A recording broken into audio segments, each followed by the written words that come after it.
Hey guys, it's day 2 of our read aloud of 4th grade rats, and our learning goal for the week is I can notice a character's thoughts, words, or actions and how they help me picture the character. So we're going to go ahead and continue what we did yesterday, jotting down our character's thoughts, words, and actions. In order to do this, let's go ahead and set up our journals. So go ahead and get your journals out. I'm going to set mine up. Going to separate it with 2 lines, just like we did yesterday. T for thoughts, W for words, and A for actions.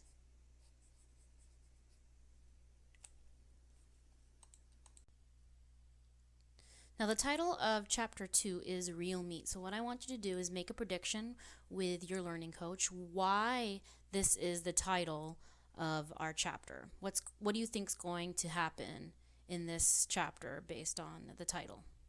Go ahead and turn to your learning coach and share. Okay, as we read chapter 2, let's see if you made the right predictions.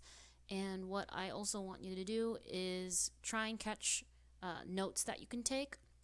I'm going to model a couple thoughts, words, and actions I catch. But if you find anything that is important, you can go ahead and practice writing the thoughts, words, and actions on your notes in your journal. Chapter 2, Real Meat. Okay, I said, now what? He pointed. That. My sandwich? You gonna eat peanut butter and jelly all your life? Why not? I said. I like it. I took another bite. He sneered. Yeah, right. I can see it now. You're in this big fancy restaurant with all these fancy big shop business people, and everybody orders their dinners. And the waitress comes to you and you go, duh, I'll have the peanut butter and jelly sandwich, please. Right, Morton? They're really gonna be impressed. So what am I supposed to be eating? He laid his sandwich on the table. He opened it up. Bologna? Meat, Morton, meat. I eat meat, I told him. Real meat, Morton? Ever eat a steak? I thought about it. I don't know, maybe once. Ever eat a pork chop, a roast beef, a liver? I put my sandwich down. You're ruining my lunch. He looked proud. I ate a bite of liver last night. You're lying. Swear to God. You didn't get sick? Nope. How'd it taste? I shuddered at the thought. He made a face. Terrible. Terrible? So why did you eat it? You're stupider than I thought. Not as stupid as wanting to be an angel baby all my life. You want to grow up, you gotta eat stuff you don't like. And I'll tell you something else. He leaned across the table, getting real serious. It's an idea of mine. The worse it tastes, the faster you grow up. Now it was my turn to laugh. Yeah, right, Peterson.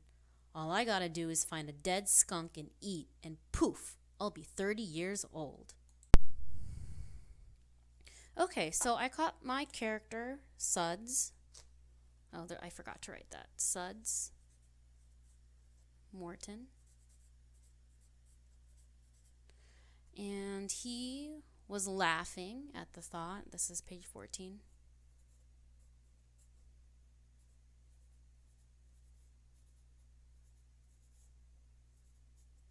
At the thought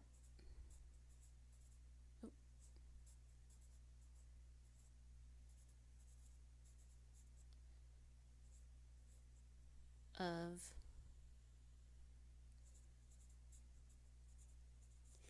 eating liver.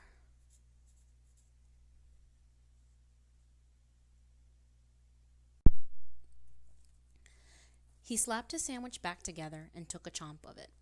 Forget it, man. You want to be baby? Go be baby. He went on chomping. I didn't feel like having a fight, so I said, okay, maybe I'll ask my mom to make me a bologna sandwich one of these days. Okay, so it looks like I caught my character thinking on page 14.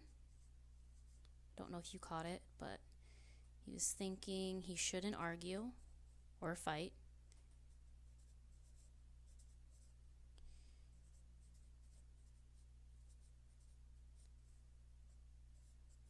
About eating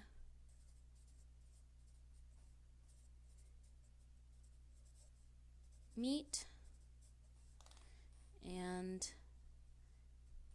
that made him also decide to ask his mom to make him a bologna sandwich.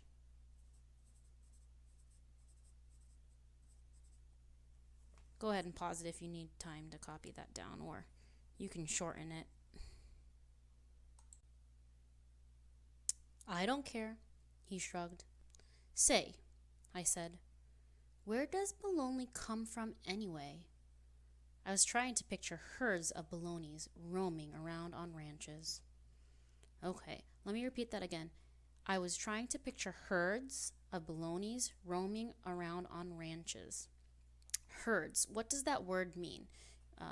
Just to give you a review of what herd means if you don't know. Herd is a group of something. In this case, he's picturing a herd of bolognas. Normally you might say like a herd of cows or a herd of horses or a herd of any kind of animal, but he's picturing a herd of bolognas and they're roaming. Animals also roam. So roaming is also it's kind of like walking. He's picturing these bolognas are herds and that they're roaming. So go ahead and stop and jot that picture down. Stop and jot a picture of bolognas that are roaming, and there's also a herd of bolognas. Also in your stop and jot, it should just be real quick. Label the word herd, H-E-R-D, and the word roaming. Where is it happening in your picture? I want you to label it. Okay, go ahead and pause, and don't forget to label your stop and jot picture. You can go ahead and take about no longer than a minute or two. Oh, and I'm looking over my notes. It looks like this, where he decides to ask his mom to make him a bologna sandwich. That actually should be under words. It is in quotes, so if you want, you can move that over there. Just draw like a circle here, and then just move it over with an arrow. I drew. All right, moving on. I never got an answer. The bell rang. We packed up our lunches. We didn't even get to eat most of them. As we headed out, I wondered if anybody was looking at my lunchbox. Okay, right there. He's wondering if people are looking at his lunchbox. Okay, so I'm going to write that. Where do you think I'm going to write that? Matter of fact, I'm going to leave it blank, and I want you to put, where would that go? Okay, go ahead and pause it. Put where you think it belongs. Okay, so Suds is wondering if others are looking at his lunchbox. Hopefully you found a spot for it under your chart. Let's keep reading. At the door, we bumped into Mrs. Sims. She was my third grade teacher. I really liked her. She never exactly said so, but I think I was her favorite student. I hadn't seen her since school ended back in June. Suds Morton, she went. How's my big fourth grader? She held out her arms. One thing about Mrs. Sims, she gets physical. If she decides she wants to hug you, there's not much you can do. Okay, looks like I caught something important that you could jot down, and it's about what Suds thought about his third grade teacher. So see if you can catch that detail of what he thought about his third grade teacher and write that down as one of your notes. One thing about Mrs. Sims, she gets physical. If she decides she wants to hug you, there's not much you can do about it. So I just walked into those arms and let them wrap around me. How are they treating you up there? She said. Well, the teacher's okay, I said. She backed off. She looked at me. You mean something's not okay? I felt squirmy. Well, it's not as much fun as being a rat. Okay, it looks like I caught a couple things you could jot down. Yeah, you could jot down one or two things. So pause and try and figure out what Morton's thoughts, words, or actions was. At first, she didn't understand. Then she got a big smile. Now, don't be so glum. Glum is the same thing as sad, guys. Now, don't be so glum. Before you know it, 4th grade will be over, and you'll be what's 5th grade? Monkeys, I told her. Of course, monkeys. You'll be a monkey. She hugged me again. She whispered, and don't forget, you'll always be an angel to me. She laughed and sent me on my way. In the hallway, I felt a hand on top of my head. Was Mrs. Sims following me? I turned. It was Gerald Willis, who was born a rat.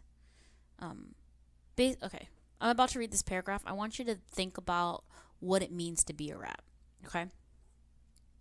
It was Gerald Willis. He was born a rat. His lips were puckered. They were making kissing noises at me. Oi, little Sudsy, my little teacher's pet. All right, so it seems like we have been getting a lot of hints from the other characters of what it's like to be a 4th grade rat. Suds had said something, Joey had said something, and Gerald Willis is acting in a certain way. He's a 4th grader as well. So I want you to stop and share with your learning coach what it means to exactly be a 4th grade rat, or at least to these 4th graders. What does it mean to be a 4th grade rat? I scrambled after the stuff on my hands and knees. Kids' feet were everywhere. Somebody crunched my pretzels. As I reached down for the apple, a big dirty sneaker kicked it down the hallway.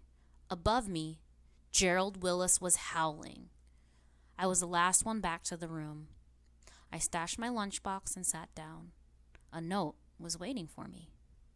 From Joey, it said, "Swings after school." I looked over at him. I nodded. Okay, so the very last sentence, or a few sentences, are actually something that we should jot down. I don't know if you've caught it or not, but I'm going to write this down on my notes. And then when I finish, I'm going to compare what I wrote down to what you might have written down. And after that, we're going to go ahead and close out with a question that I have for you. Okay, so let's take a look at my notes of what I jotted down for Sud's thoughts, words, and actions. So it looks like he did a lot of thinking in this chapter. He's thinking he shouldn't fight about eating meat. He wonders if others are looking at him and his lunchbox. He also thinks he was his 3rd grade teacher's favorite. Some of the words that he said, he was going to ask his mom to make him a bologna sandwich. And he also said, not as much fun being a rat. His actions, he was laughing at the thought of eating liver, and he also hugged his teacher. Okay. And last but not least, he nodded to Joey to meet at the swings. Okay, so let's look back over our learning goal again. I can notice a character's thoughts, words, or actions and how they help me picture the character. We wrote our notes down. We read chapter 2 together. Now, what I want you to do for your ticket out is to describe Suds Morton using your notes. Assign a personality trait to him.